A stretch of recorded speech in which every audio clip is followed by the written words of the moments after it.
જો તમને પણ વાર રહી અથવા ઉપવાસ રહીને ચટપટી અને ટેસ્ટી ખાવાનું મન થાય છે તો ચાલો બનાવીએ આપણે તેવા ફરાળી રેડી થઈ જાય તેવા સેન્ડવીચ ઈદડા. ચાલો રેસીપી શરૂ કરી દઈએ. મેં અહીંયા 250 ગ્રામ જેટલો ફરાળી લોટ લઈ લીધેલો છે. હવે આપણે છાશ એડ કરીને મિક્સ કરતા જઈશું.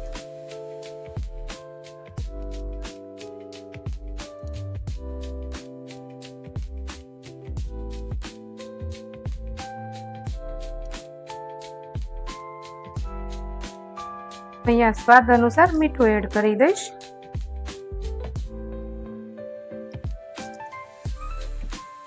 સારી રીતે એવું પાછું આપણે મિક્સ કરી લઈશું.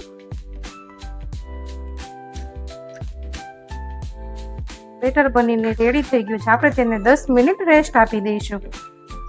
ત્યાં સુધી આપણે હવે ગ્રીન પેસ્ટ આપણે બનાવવાની છે તે બનાવી લઈએ. ચટણી બનાવવા માટે મેં અહીંયા 2 લીલા મરચાં, ધાણા, હિંગ આવે તે લઈ લીધેલી છે, સિંગના દાણા,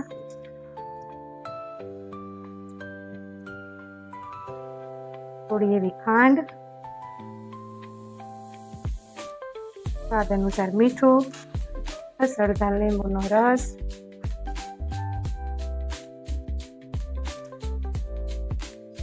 અડધી ટીસ્પૂન જીરું એડ કરી દઈશું. હવે આપણે તેમાં થોડું પાણી એડ કરી દઈશું, 2 ટીસ્પૂન જેટલું. હવે તેને આપણે મિક્સ કરીને પેસ્ટ બનાવી લેવાની છે આપણે. અને આ પેસ્ટ આપણે થોડીક એવી થીક જ રાખવાની છે, બહુ પતલી નથી કરવાની. હવે આપણે તેમાં 2 ચપટી જેટલો બેકિંગ સોડા આવે તે એડ કરી દઈશું. હવે તેને સારી રીતે મિક્સ કરી લઈશું. આપણે તેને એક જ ડાયરેક્શનમાં મિક્સ કરવાનું છે. આવું સ્મૂથ બેટર રેડી કરી દેવાનું છે.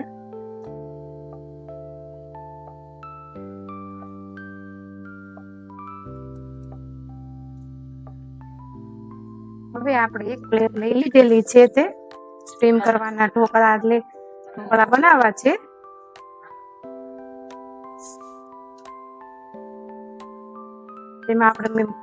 તેમાં મેં અહીંયા તેલ પણ ગ્રીસ કરી લીધેલું છે. હવે આપણે જે આ બેટર બનાવ્યું છે તે એડ કરી દઈશું. આપણે બેટર પતલું જેવું સ્પ્રેડ કરવાનું છે.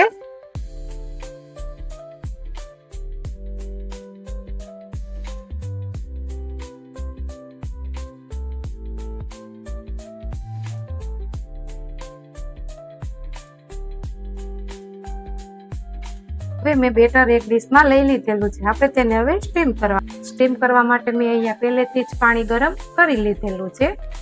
હવે આપણે તેમાં એક પ્લેટ મૂકી દઈશું. આપણે જે ગ્રીન પેસ્ટ બનાવી છે તે આમાં સ્પ્રેડ કરી દઈશું. આપણે બધું હળવા હાથે જ મિક્સ કરવાનું છે.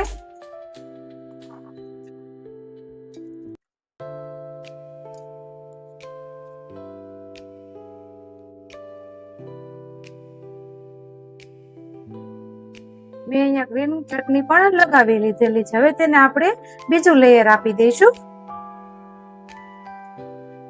મેં ઉપર બીજું લેયર પણ સ્પ્રેડ કરી દીધું છે.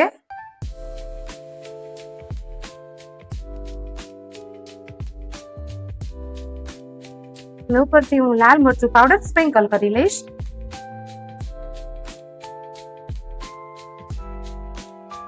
હવે આપણે પાછું સ્ટીમ કરી દઈએ. પાછી જોઈ લઈએ કે આપણા ઈદડા સ્ટીમ થઈ ગયા છે. મેં એક નાઈફ લઈ લીધેલી છે, તેને આપણે જોઈ જઈએ. તમે જોઈ શકો છો આપણા ઈદડા બનીને હવે રેડી થઈ ગયા છે. હવે આપણે ગેસની ફ્લેમ ઓફ કરી દઈએ. 5 થી 7 સેકન્ડ સુધી તેને આપણે સ્ટીમ કરીને પછી બહાર લઈ લઈશું. હવે આપણે તેને બહાર કાઢી લઈશું.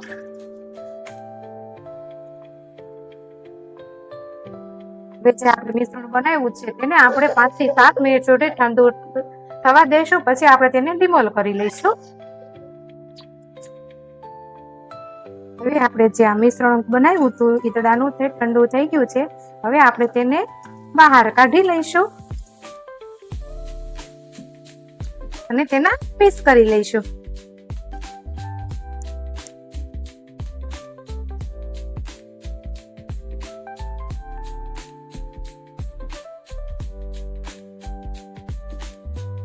વઘાર કરવા માટે મેં અહીંયા 1 ટીસ્પૂન જેટલું ઓઇલ લઈ લીધેલું છે.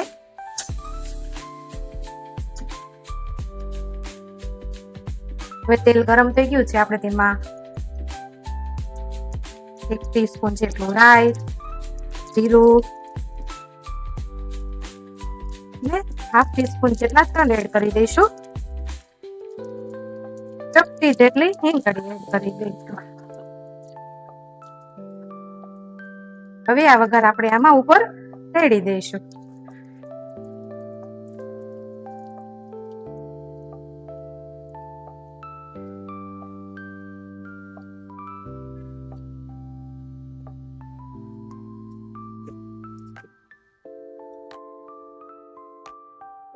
તમે જોઈ શકો છો આપણા ઈદડા એકદમ પરફેક્ટ રીતે બનીને રેડી થઈ ગયા છે. ચાલો આપણે તેને સર્વ કરી લઈએ.